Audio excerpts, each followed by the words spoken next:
It is not just a shipwreck, it is a question that has never been answered. How could a floating palace of glass and steel, worth $500 million, advertised as the unsinkable pinnacle of Italian engineering collapse, onto a shallow reef mere swimming distance from shore? Why did a system designed to defy the Atlantic's rage surrender to a gesture of vanity? And more importantly, why did 32 souls become the first victims of the very confidence they trusted? But that is only the surface.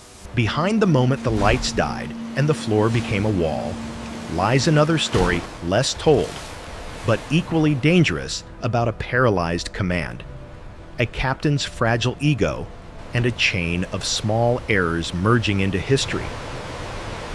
Why did it all happen in the calmest night of the year? And what actually killed the Costa Concordia? The rock, the sea, or the lie? Stay tuned, because the truth about the Concordia is unlike any story you know. Call.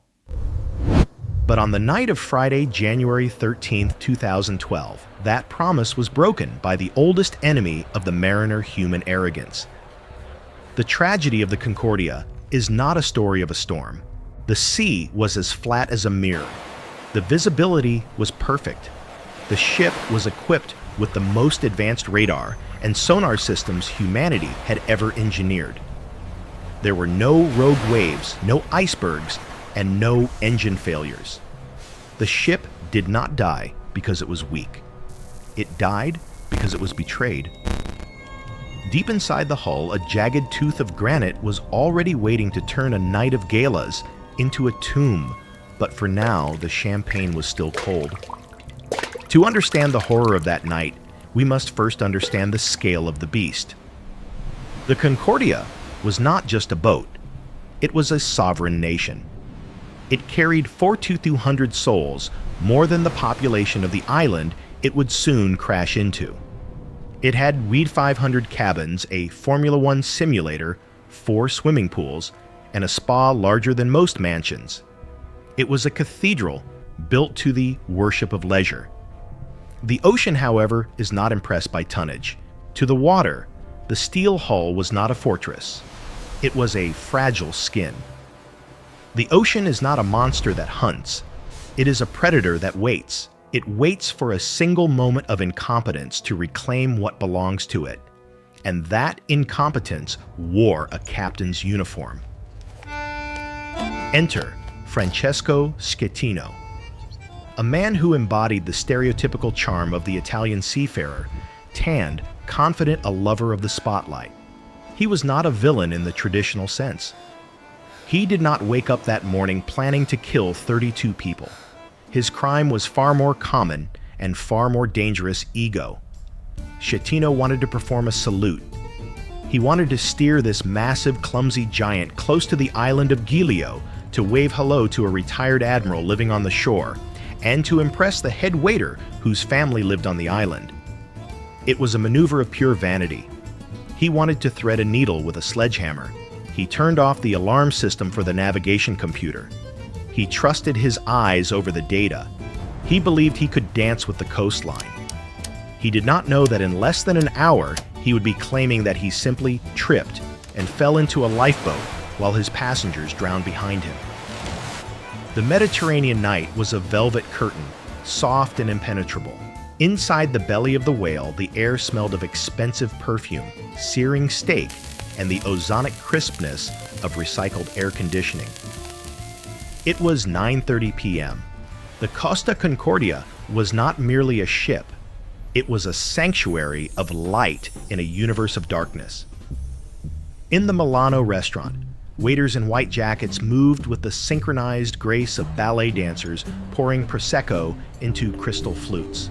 In the Atene theater, a magician was dazzling a crowd of hundreds, pulling illusions out of thin air, distracting them from the reality that they were floating on a hostile element. Ironically, almost comically, Celine Dion's "My Heart Will Go On" began to play in the main dining hall. It was not a bad omen to the passengers. It was just a song, a cliché, a moment of joy. The engineering was humming beneath their feet. 5 massive diesel generators. The beating heart of the city thrummed with a rhythmic, hypnotic vibration that whispered, power, stability, forever. The lights did not flicker. The water in the pools did not ripple. The music was so loud it almost drowned out the silence waiting beneath the floorboards. Up on the bridge, the mood was different. It was the atmosphere of a cockpit before a stunt. Captain Francesco Schettino had stepped onto the bridge like a maestro entering an orchestra pit. He was not there to monitor a routine crossing. He was there to perform. He ordered the navigation systems to be switched to manual. He wanted the feel of the ship in his hands. He wanted to execute the incino the bow, a drive-by salute to the island of Giglio. He called for the Maitre di Antonello Tievoli to come to the bridge. "Come," he said. "Look how close we are to your home." It was a gesture of medieval arrogance performed with space-age technology. The Concordia was traveling at 16 knots fast for a vessel of this size in such shallow waters. It was a skyscraper moving at the speed of a sprinting athlete. On the radar screens, the coastline of Giglio was a glowing green mass. But Schettino wasn't looking at the screens. He was looking out the window, trusting his eyes in the pitch blackness. He believed he knew these waters better than the charts.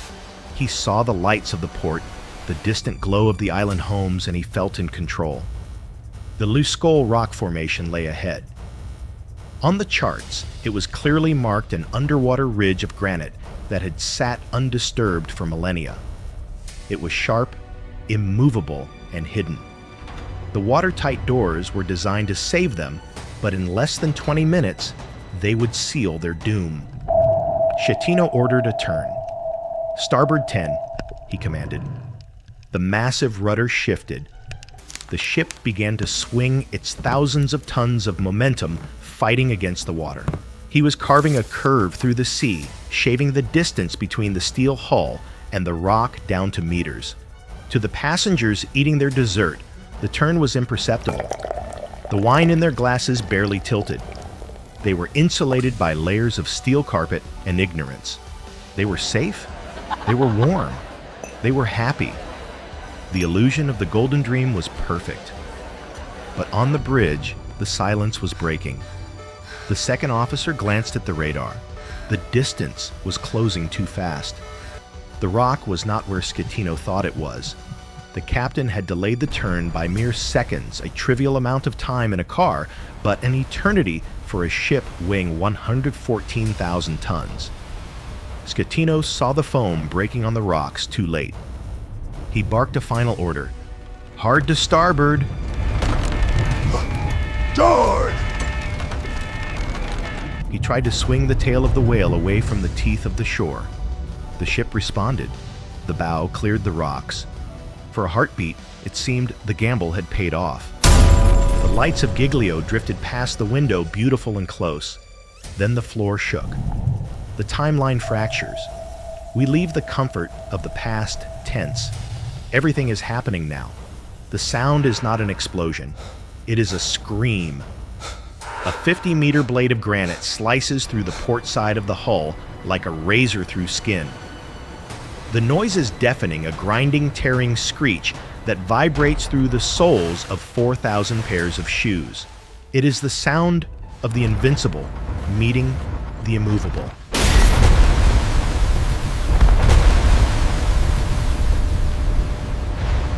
Deep in the bowels of the ship, the ocean rushes in.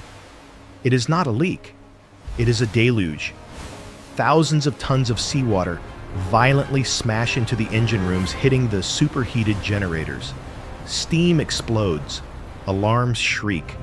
The heart of the city stops beating. In the Milano restaurant, the music dies. The lights blink once, twice, and then vanish. Absolute darkness.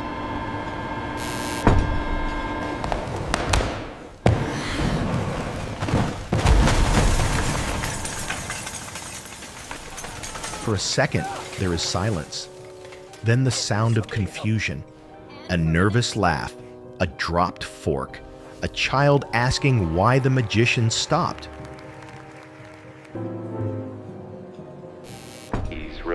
calm. Ladies and gentlemen, please remain calm. The voice over the intercom is steady, practiced in lying. We have experienced a minor electrical failure. The situation is under control. It is the official lie. Above them on the bridge, Captain Schettino is staring at a panel of blinking red lights. He knows the engines are dead. He knows the watertight compartments are breached. He knows the ship is drifting, but he says nothing. He stares at the void, paralyzed by the magnitude of his mistake. He is not a captain anymore. He is a child who has broken a vase and is trying to glue it back together before his parents get home. In the engine room, the water is already rising above the heads of the brave crew members who stay behind, sealing the fate of men who will never see the sky again. The ship begins to drift. Without power, the rudders are useless. The wind pushes the dead giant back toward the island, rotating it. And then the horror begins. The Concordia does not just sink, it rolls. Physics takes over. As the water fills the starboard side, the center of gravity shifts. The floor beneath the passengers' feet begins to angle. 5 degrees, 10 degrees, 20. This is the horror factor. The world is inverting. In the dining hall, the dinner plates slide off the tables in unison. 1,000 porcelain crashes, signaling that the world has just tilted on its axis. Panic erupts. The electrical failure lie crumbles as gravity betrays it. People try to walk to the exits, but the floor is becoming a wall. The corridors are now slopes. The elevators are cages. Inside one of the elevators, water begins to seep through the closed doors. The passengers inside press the alarm button, but there is no power.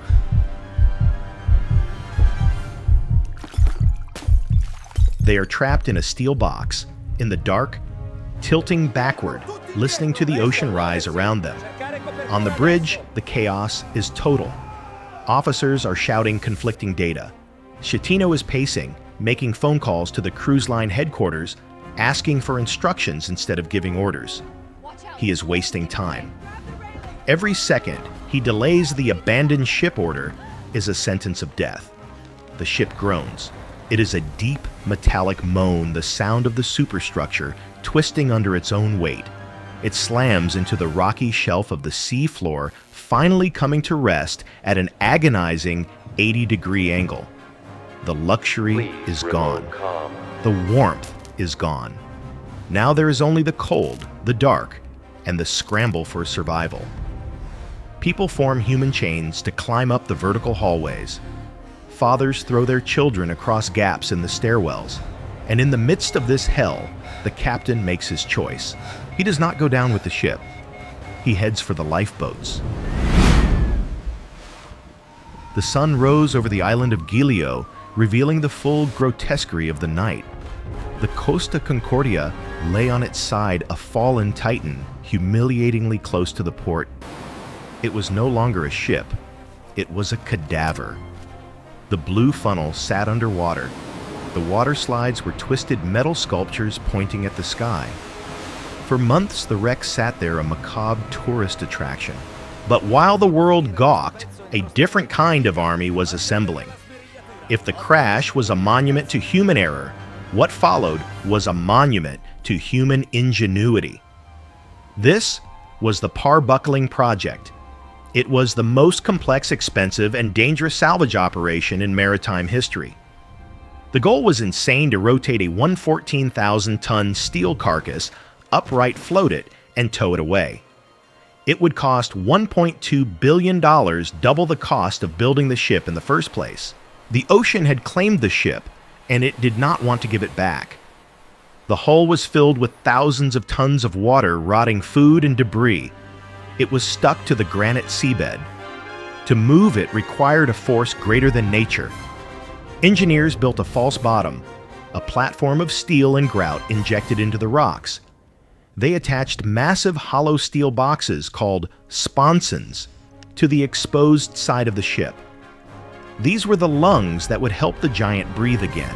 Deep inside the submerged cabins, a child's teddy bear floated against a ceiling that was now a wall, waiting for a sunlight it would not see for 2 years. In September 2013, 19 months after the crash, the operation began. It was a surgery performed on a dead giant. 36 hydraulic cables, each thick enough to anchor a suspension bridge, tightened. The tension was astronomical. If the cables snapped, the whiplash would slice through steel like a guillotine. If the hull cracked, the ship would spill its toxic guts into the pristine sanctuary. Slowly, agonizingly, the beast moved. It took 19 hours to rotate the ship just 65 degrees. It happened inch by inch, accompanied by the terrifying sound of screeching metal and crumbling rock. It was the sound of a tomb opening. As the Concordia rose from the water, the duality of the ship was revealed. The side that had been in the air was white and recognizable. The side that emerged from the depths was a nightmare, crushed brown and draped in dead seagrass. It looked like a decomposing face. But the resurrection was not just about steel. It was about the dead. Divers had spent months navigating the ghost city underwater. They swam through upside-down dining halls where tables hung from the ceiling. They navigated corridors filled with floating suitcases and drifting furniture. They were looking for the final missing souls. When the ship finally stood upright, the water drained from the decks like blood from a wound. It was then that the divers could access the deepest traps. They found the remains of Russell Rebello, a waiter who had stayed behind to help passengers, and Maria Grazia Trecarici. They were not found in the glamorous atrium. They were found in the mud and the dark, trapped by debris, waiting to be taken home. The salvage master looked at the resurrected ship and saw a triumph of engineering. The families looked and saw only a rusted cage. The Concordia was eventually towed to Genoa, a funeral procession of tugboats dragging the broken king to the scrapyard. It was cut apart, melted down, and recycled. The steel that once held the laughter of thousands became rebar for bridges and frames for new cars. The ship disappeared, but the scar remained. The steel is gone. The Costa Concordia no longer exists. It was picked apart by blowtorches in a shipyard in Genoa, its metal melted down and sold by the ton. The steel that once formed the walls of the honeymoon suites might now be the rebar in a highway overpass or the frame of a washing machine. The physical evidence has been erased. But the ghost of the ship moved to a courtroom in Grosseto. Here, under the harsh fluorescent lights, the final act of the tragedy played out. It was a theater of the absurd. Captain Francesco Schettino stood accused of manslaughter causing a shipwreck and abandoning his passengers. His defense was as chaotic as the evacuation. He claimed the rocks were not on the map. He claimed he steered the ship close to shore to save the passengers after the impact to claim the data proved false. And then, the most infamous defense of all, the claim that he did not run away. He told the judges that as the ship tilted, gravity pulled him down and he simply tripped and fell into a lifeboat. The world laughed, but the families of the 32 dead did not. The verdict was 16 years in prison. To many, it felt like a discount on human life. 16 years for sinking a city. 16 years for the violinist who went back to his cabin for his instrument and never returned. 16 years for the 5-year-old girl who drowned in the dark. Schettino sits in a cell today, but the true sentence was served by those who froze in the black water while their captain watched from the shore. The island of Giglio has returned to its quiet rhythm. The tourists are back. The water is turquoise and clear. The platform that held the resurrected ship has been removed, the seabed restored. If you swim there today, you will see fish darting through the seagrass, indifferent to the history that happened in the water column above them. But the scars remain. They are in the nightmares of the survivors who can no longer step onto a boat. They are in the empty chairs at 32 dining tables around the world. The story of the Costa Concordia is not just about a shipwreck. It is a modern parable. It is a warning about the fragility of our systems. We build machines that we claim are unsinkable. We build technology that we believe conquers nature. We put our lives in the hands of automation, assuming that safety is a guarantee. But the ocean reminds us of the truth. Steel bends, computers fail, and when the lights go out and the floor turns into a wall, we are just small, soft creatures in a universe that is cold and vast. The Concordia was destroyed by a salute, a gesture of vanity. It is a reminder that the most dangerous iceberg in the ocean is not made of ice. It is the human ego. The sea at Giglio is calm tonight. It laps against the rocks where the giant once died. It is patient. It is waiting for the next time we forget to be afraid. History is not just dates and numbers. It is the collective memory of our species. Thank you for taking the time to remember these events with us. If you have a story or an event you believe deserves to be told, leave it in the comments. We are listening.